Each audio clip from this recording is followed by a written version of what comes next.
Hi అందరికీ, welcome to simple recipes by Suvarna. ఈరోజు మనం బచ్చలాకుతో ఒక వెరైటీ చేసుకుందామండి. తెలుసా మీకు ఈ ఆకేంటో? ఇదిగోండి, బచ్చలాకు అంటారండి దీన్ని. ఇది ఎర్ర బచ్చలండి. దీనిలో రెండు వెరైటీస్ ఉంటాయి, పచ్చ బచ్చలు ఇంకా ఎర్ర బచ్చలి. ఈ బచ్చలాకులు కూడా వెరైటీ ఉంటుందండి. ఒకటేమో నేల మీద పండే బచ్చలి, ఒకటేమో పాకే బచ్చలి. ఇది పాకేదండి, క్రీపర్ ఇది. దీనిలో పాలకూరలో ఏమేమి క్వాంటిటీస్ ఉంటాయో అవన్నీ దీనిలో ఉంటాయండి. ఇదిగోండి ఎంత ముద్దుగా ఉంది ఆకు, చాలా ముద్దుగా ఉంటాయండి ఆకులు. ఇప్పుడు దీన్ని కట్ చేసుకుందామండి. ఇదిగోండి ఇలా కట్ చేసానండి సన్నగా. చాలా మంచిదండి ఈ ఆకు.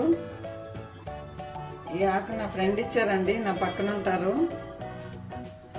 చాలా మంచిది, హెల్త్కి చాలా మంచిది. పప్పులో వేసుకుని వండుకుంటారు, దీని చట్నీ చేసుకుంటారు, చాలా వెరైటీస్ చేసుకోవచ్చు దీంతో.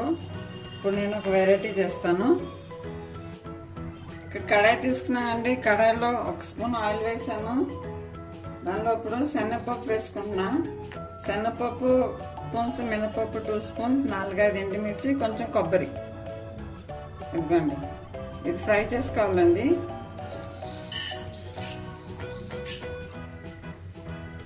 లో ఫ్లేమ్లో మంచిగా స్మెల్ వచ్చే వరకు ఫ్రై చేసుకోవాలి.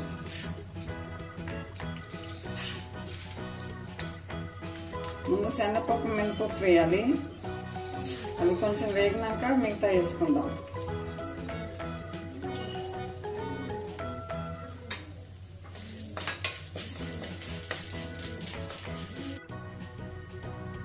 ఎందుకంటే ఫ్రై అయినాయండి. ఇప్పుడు ఎండుమిర్చి ఇంకా కొబ్బరి వేస్తున్నానండి.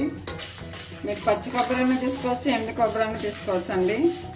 అది ఇది పచ్చి కొబ్బరి, కానీ ఫ్రిడ్జ్లో కొంచెం ఎండిపోయింది, అదే వేస్తున్నాను. ఎందుకంటే ఫ్రై అయినాయి అంటే మంచి స్మెల్ వస్తుంది. ఇప్పుడు మనం ప్లేట్లో వేరే ప్లేట్కి తీసుకుందాం. వేరే ప్లేట్లో తీసుకున్నానండి. అది చల్లగా అయినాక గ్రైండ్ చేసుకోవాలి. ఇప్పుడు దీనిలో కొంచెం ఆయిల్ ఉందండి కడాయిలో. ఆయిల్లో ఈ ఆకు ఫ్రై చేసుకుందాం.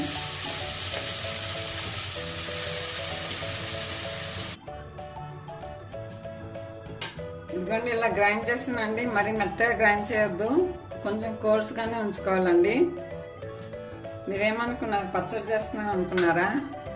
పచ్చడి కాదండి, బచ్చలాకు రైస్ చేసుకుందాం. దానికోసం కడాయి తీసుకున్నాను. కడాయిలో ఆయిల్ వేసాను. ఇప్పుడు ఈ ఆయిల్లో 2 బిర్యానీ ఆకు, ఒక చిన్న దాల్చిని, షాజీరా, మిరియాలు, ఇంకా లవంగ్ కొన్ని తీసుకున్నానండి. అవన్నీ వేసుకుందాం. దీనిలోనే కొంచెం అల్లం వెల్లుల్లి పేస్ట్ చేస్తున్నానండి. ఫ్రై చేసుకుందాం. అల్లం వెల్లుల్లి పేస్ట్ ఫ్రై అయింది.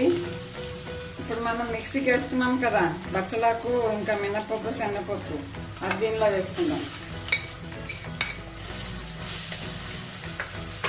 ఇది ఫ్రై చేసుకోవాలి కొంచెం పచ్చివాసన పోయే వరకు. ఆల్రెడీ మనం ఫ్రై చేసాము.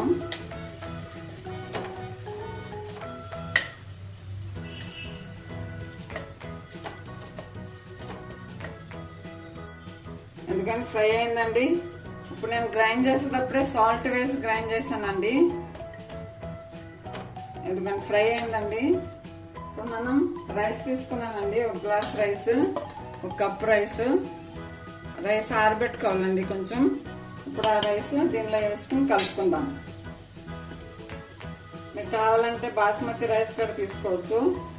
ఇక్కడ నేను నార్మల్ రైస్ తీసుకున్నాను.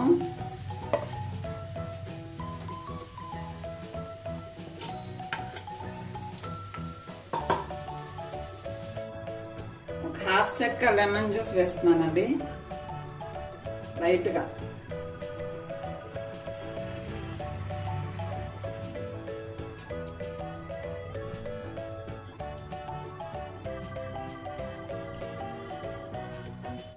ఇదిగోండి, బచ్చలాకు రైస్ రెడీ అండి. చాలా టేస్టీగా ఉంటుందండి.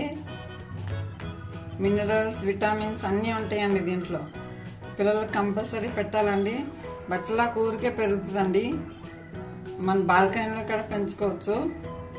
ఎందుకంటే ఇలా ఉంటుందండి ఆకు, బాల్కనీలో కూడా పెంచుకోవచ్చు బచ్చలాకు. మీ ఇంటి దగ్గర ప్లేస్ ఉంటే పెట్టుకోండి బచ్చలాకు ప్లాంట్. చాలా ఈజీగా పెరుగుతుంది అది. దీంతో చాలా వెరైటీస్ చేసుకోవచ్చు. Thank you for watching. Try చేయండి.